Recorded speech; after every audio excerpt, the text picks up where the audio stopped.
Hello everyone, this is Meg. Welcome to my channel, Black Moon Astro. This is the first part of a series of videos about one of the often neglected and misunderstood parts of astrology known as the Black Moon Lilith. In this video, I'm going to be discussing Lilith as an archetype, as well as what Black Moon Lilith represents in astrology. Also, we'll be going over the different ways of interpreting Black Moon Lilith in a natal chart and how to recognize Black Moon Lilith within yourself. In the Hebrew Bible, or the Bible as we know it today, Lilith was only mentioned once. And the New English translation of the word nocturnal animals in Isaiah chapter 34, verse 14, is Lilith.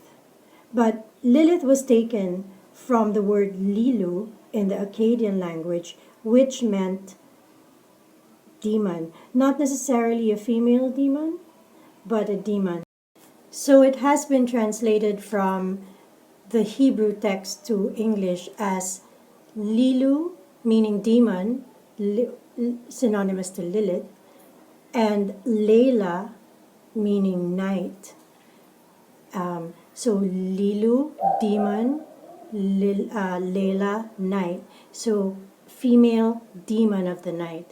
There was never any text written in scriptures about Lilith being the first wife of Adam, or a succubus, or a woman who eats unborn children.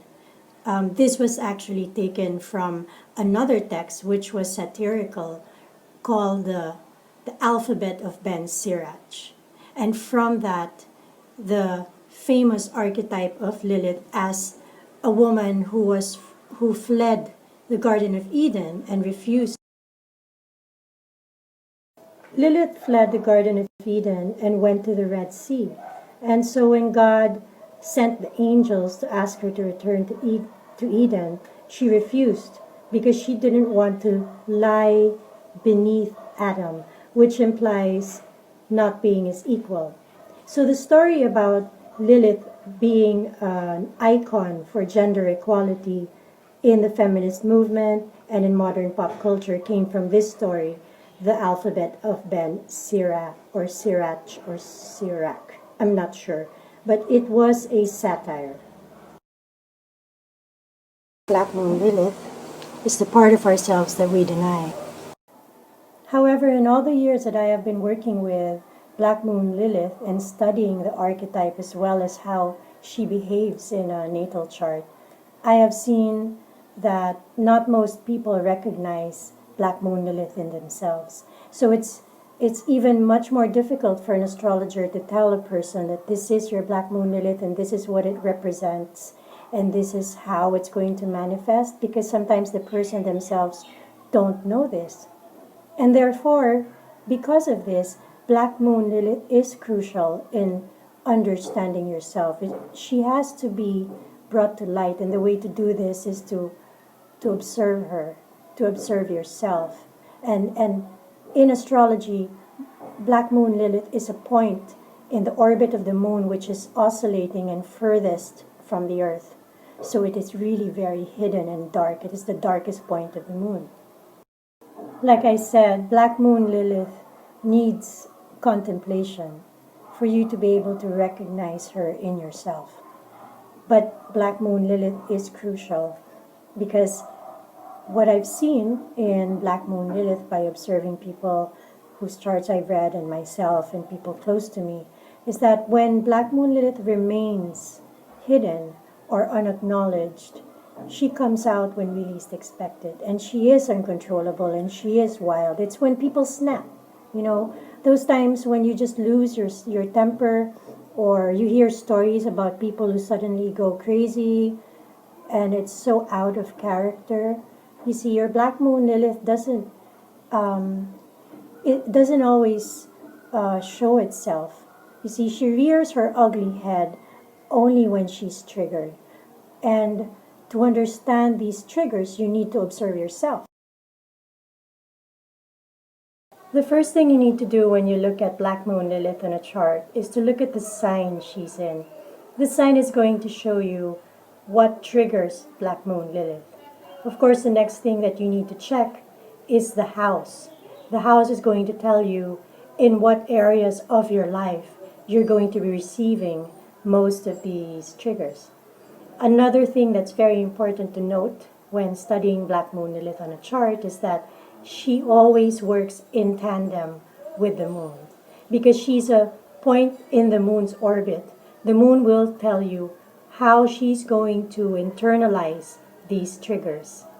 And then lastly, you need to look at Mars. Mars is going to show you how Black Moon Lilith is going to release her rage or her fantasies when she decides to. To give you an example of how Black Moon Lilith works in a chart, let's say, for instance, the person's Black Moon Lilith is in Scorpio. Scorpio is the natural sign, and the 8th house is the natural house of Black Moon Lilith. So, what would offend or trigger Black Moon Lilith in Scorpio? Since Scorpio rules sex, digging for truth, justice, power, and the 8th house rules shared assets, shared expenses, and shared assets and shared expenses. So if anybody betrayed them, let's say a business partner betrayed them with money, stole from them, or somebody stole their inheritance, or a lover betrayed them, this would trigger Black Moon Lilith in Scorpio. Then let's say the moon of the person with Black Moon Lilith in Scorpio is in Aries. And Aries is a very emotionally immature child. It's the baby of the zodiac. So you could imagine, so for instance, somebody stole the inheritance of the Black Moon Lilith in Scorpio person. And so the moon will internalize this trigger in a very emotionally immature way. Now, if Black Moon Lilith decided to unleash her rage or anger towards whomever this person was that stole his or her inheritance, then we look at the Mars. And let's say Mars is in Leo. And Leo is a big egotistical sign. So Black Moon Lilith will express her anger through Mars in Leo, in a Leonine fashion. Black Moon Lilith is one of the most complex aspects of astrology, together with the South Node in Chiron. Because she works under the radar, she's nearly inscrutable. And unless we recognize her, she'll always remain in the shadows. Black Moon Lilith hides not because she's afraid of being discovered. She hides because she's afraid of the damage and chaos that she can create when she unleashes her rage or lives out her fantasies. And so she chooses to remain unseen. And yet, the only way to tame the beast is to bring her to the light.